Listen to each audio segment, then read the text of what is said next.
Remember when I said that I would try and get these videos out on a more regular basis? I should stop making promises I can't keep. Anyway, last time on the show we got a square rotating around the screen, and this time we got a texture drawn to it. That's the basics, but as usual there was a lot of work that went into this because I just keep making work for myself. For the unacquainted, I'm making a game without a pre-made engine. Rather, I've elected to make my own. One of the consequences of this choice is that I'm going to need to make a lot of the underlying framework that the game is going to need by myself. A significant part of this framework was the code that was actually going to house all of the game logic, something called an entity component system. I'll spare you the details of this, not because I've explained it before, but because the explanation that I gave was really goddamn boring. Just know that since the last episode I've made one of these and I can now use it to model more or less any behaviour I want. Yes, this does include the square. But it's not all progress. I've had to rework some of the framework that I had already implemented because I realised that it was just not going to work. If you are unfortunate enough to have sat through the last episode, you will know that I have implemented a programmable update loop for the game that I have since termed the Programmable Pinwheel of Death. Judging by that name, you can probably tell exactly how much of a great idea it was. I've since replaced it with a more traditional event-based system. This has a couple of advantages over the Programmable Pinwheel of Death, but most importantly it has significantly reduced a lot of the coupling that existed between my modules. Before, modules had to be started in a very specific order in order to work correctly. If you had started the keyboard module before the window module, the keyboard module just wouldn't receive any input. Now everything's a lot more robust, and I could even multi-thread some of this stuff, but I'm getting ahead of myself. Something that's actually new this episode is textures. Real quick, allow me to take this opportunity to say follow me on my socials, links in the description.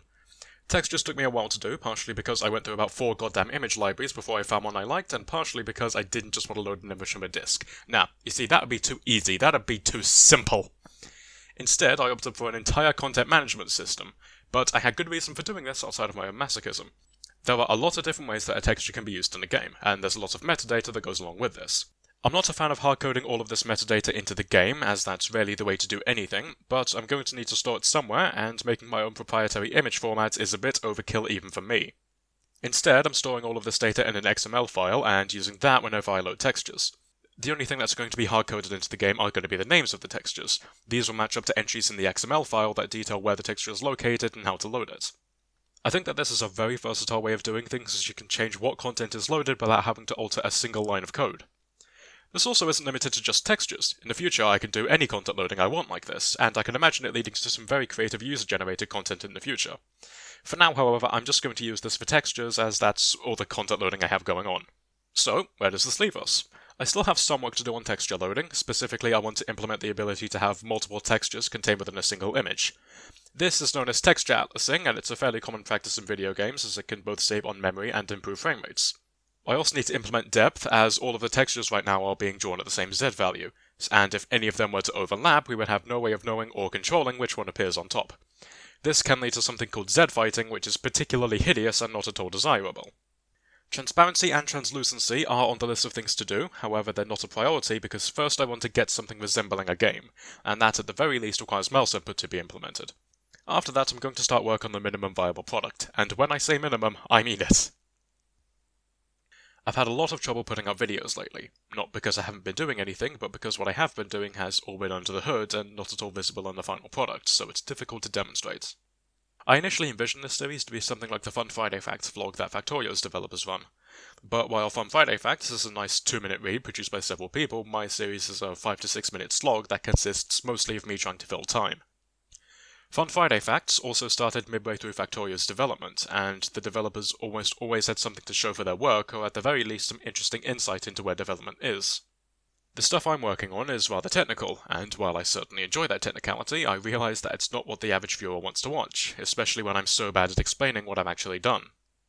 The last episode I put out was very technical, and it quickly devolved into just me reading off lists for 6 minutes in a desperate attempt to fill time. It's without a doubt the worst thing I've ever produced, and I mean that sincerely. I don't want to push myself into an upload schedule where I'm putting out videos of no substance week in week out, but I also don't want to get lazy and give up on this.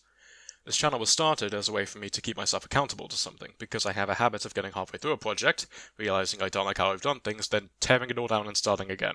And that's partially why I'm now branching out to other forms of social media.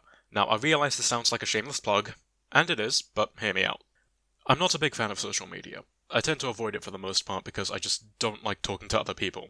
But I feel that it's necessary to get word out about the game and to get more in touch with the people who might want to play it so I can produce a better end product and better videos on development. I'm mostly going to be posting small updates on social media, things that are unlikely to get a mention in a video, as well as the occasional off-topic post. I want to get a lot more serious about the game, and I feel that this is one of the more effective ways of doing so.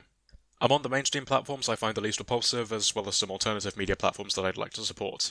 I've got links to all these in the description as usual, and I recommend you follow them if you want to keep up to date with development. Until then, I'm VD15, and I'll see you next time.